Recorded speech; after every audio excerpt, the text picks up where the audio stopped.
Hi everyone, my name is Varun, and this is my presentation on Lab 2, Charge Tapes Continued. So to recap from Lab 1, the mass of each tape was 1.6 times 10 to the negative 4th kilograms, and the charge that was on each tape was a positive number, and it was 4.18 times 10 to the negative 9th coulombs. And the equilibrium separation distance was reached at 0.01 meters or 1 centimeter, and the length of the tape was 0.16 meters. So this lab was done by modeling each tape as a point charge, and the magnitude of the gravitational force was simply equal to mg, mass times the gravitational constant, and then both forces, because this was an equilibrium, had forces of 1.57 times 10 to the negative 3rd newtons, roughly. And so here is the Glowscript visualization of that.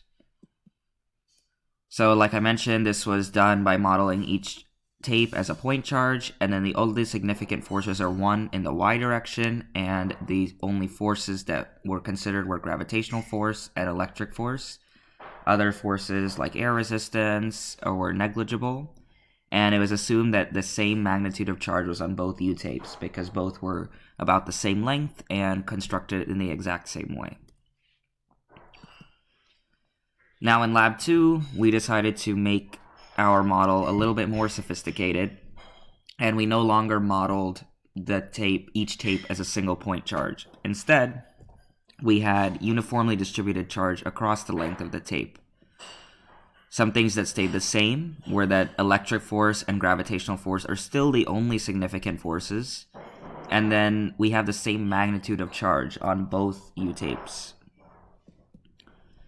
So how this was done was in Glowscript was by splitting each tape into 10 identical point charges along the line, and because we assumed that each tape had uniformly distributed linear charge density. Interactions between point charges on each tape ignored. So for example, one point charge on tape A would be thought to not interact at all with another point charge on tape A. That was an important assumption that we made. And then finally, at each point on the charge on the top tape, there is a vector sum of electric fields from all the point charges on the bottom tape. And then this was simply converted to an electric force using the F equals QE formula. So with superposition, the sum of the y components of the electric force on each of the point tapes must equal the weight of the tape, mg.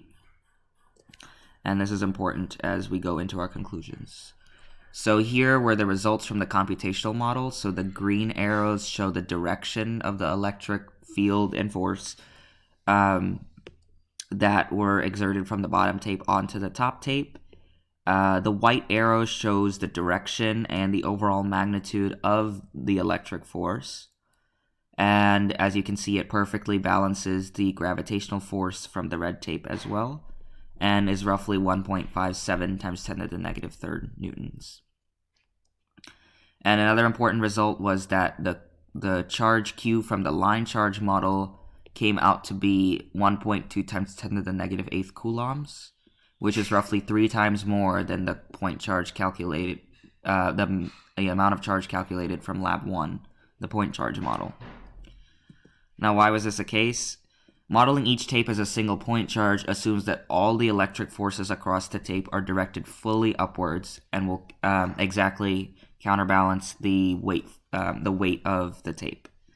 That's not the case, particularly at the tape ends, though the x components do end up canceling out, as this is a pretty symmetric system. Some electric force is wasted on the x component, and this needs to be accounted for. As you can see at the left and the right ends, there is a pretty significant x component. As a result, from this, modeling the tape as a line charge is a better way to determine the total charge on the tape.